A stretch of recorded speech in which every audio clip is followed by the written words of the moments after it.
Fruit Stash, San Francisco, March 6th or something. Got mangoes. These are really good. They're ripening up well. Well, not really good, but they're good. They're totally legit. Got a case of jackfruit. By the way, so each case of mangoes was 10 bucks. Like 14 to a case. Got a case of jackfruit that was like 30 to 35 pounds for 30 bucks.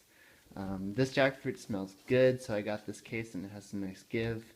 This one, not so much. Might have been kind of a sketchy purchase a little bit, but so check this out. Here's the steal. There are 13 of these papayas in this case. I think they're red Caribbean papayas, and they're all ripening well. 13 of them for $15. Big steal, last case.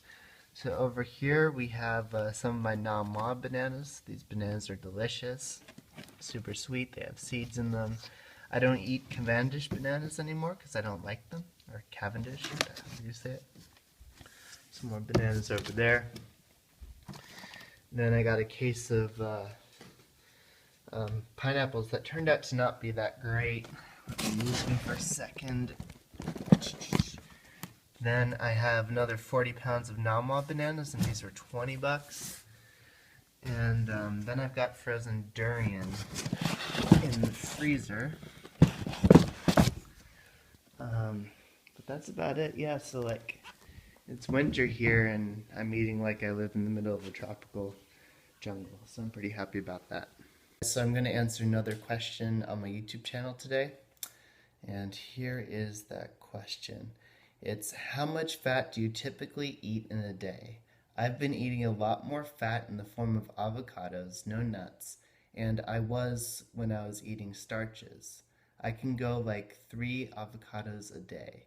Do you think that's overdoing it or not a problem during the transition phase? Anyways, really appreciate this. So I want to talk about my experience with avocados because this is a video I've been wanting to make for a long time. So I was in Costa Rica last summer and I told myself, okay, Ben, don't eat any avocados because I'd previously come from California where my friend has a Hass avocado tree in her front yard, and she was giving me lots of avocados and I was eating too many of them. And so I got to Costa Rica. I went for 3 weeks, no avocado, 3 or 4. It was like 4, and I just had like some coconut meat. And after 4 weeks of that, I decided to eat an avocado, and it was the most delicious avocado I've ever had. I was outside an organic market, and they didn't have much sweet fruit, but they had really, really good Hass avocados. Like, Costa Rican Hass avocados taste like they have the ocean inside of them. Well, in some places where you get them in Costa Rica, but I had tomato, avocado, lettuce for breakfast, and it was unbelievably delicious. And I decided from that point on, I was just going to eat avocados in their whole state. So I wasn't going to mix them with vegetables and stuff. I was just going to eat them whole, and I was going to eat as many as I wanted. The idea being that it's a whole food, and that you should be able to eat as many whole foods in their natural state as you please, and your body should be able to recognize when it's had too much of a certain whole food. So that was the concept, and I actually ate about 22 avocados that week. And they're not huge, but you know, they're normal sized Hass, and they were delicious. And I just kind of kept that going, and when I got back to school in Oregon, I was eating reed avocados, and I was just eating them straight up, and that's the most delicious avocado ever. And you know, I thought, okay, it's a whole food, I'll just keep, you know, doing this and we'll see what happens. And I just got back to California in December, and the avocados here are so good year-round, and I've been eating quite a bit of Fuerte avocado up until like 3 weeks ago, when I started to run into problems. I was waking up kind of tired, and when I was at work, I found that my body wasn't very responsive, my mind wasn't very responsive, and I also feel like I kind of developed like almost like an addiction to avocados. Um, and I realized I just have to stop eating avocado, or if I do eat it, I have to be really, really careful. So I stopped eating them basically. And instead of eating avocado, I just have like durian once a week or something. And I feel so much better. It was like when I was eating all that avocado, it's like the magic of the raw food diet just kind of like left me for like a long time. And when I went back to, really high carb 80-10-10, felt so much better. Um, so, why do I think we have this attraction towards avocados? I think there are multiple different reasons. It's calorically dense, so it's attractive in that way. I think fat is in itself kind of addictive and uh, desirable. Um, Maybe not like, I don't think it's a good nutritional strategy, but I think it's a good survival strategy to go for the fat. And I think we also eat them because they have different nutrients in them than the other foods we're eating. So, for example, your Hass avocado is going to have completely different nutrients than your Cavendish banana. So I feel like I was trying to balance out the bananas by eating more avocados, which are kind of salty and kind of more earthy tasting. And to me, that suggests it has different nutrients than the banana. Um, but what I've also kind of concluded is that avocados are probably the only whole food I can think of that I think we should all severely, like, significantly limit ourselves in how much we can eat. Um, my guess is that avocados have probably been bred to be fattier and fattier because um, humans have this attraction toward fatty foods that isn't always good for them. So I think we probably selectively bred avocados to get them fattier and fattier. And and that's partly because we like fatty foods, and it's partly because fatty fruits go really well with cooked starches. Um, so I think avocados are addictive. I think we can eat too many of them.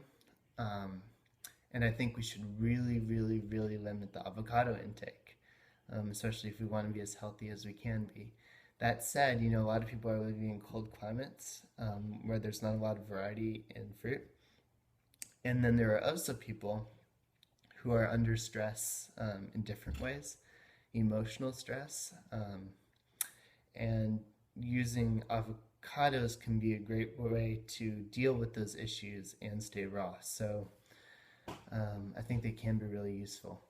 Um, just kind of a side note about fat. I was talking to my friend Jay on the phone the other day, and he just got off of 35 days of OJ Feast, and we were talking about avocados. And basically, my kind of thoughts that I shared with him are that an orange has very, very little fat or like no fat. And then an avocado has about 70% fat. And so you can't just sustain yourself on OJ and you can't just sustain yourself on avocado. I think that the orange juice is too little fat, or even like the bananas and dates are too little fat, and I think the avocado is too high fat. So I think we really should be aiming to eat fruits that are um, not 70% fat and not 3% fat.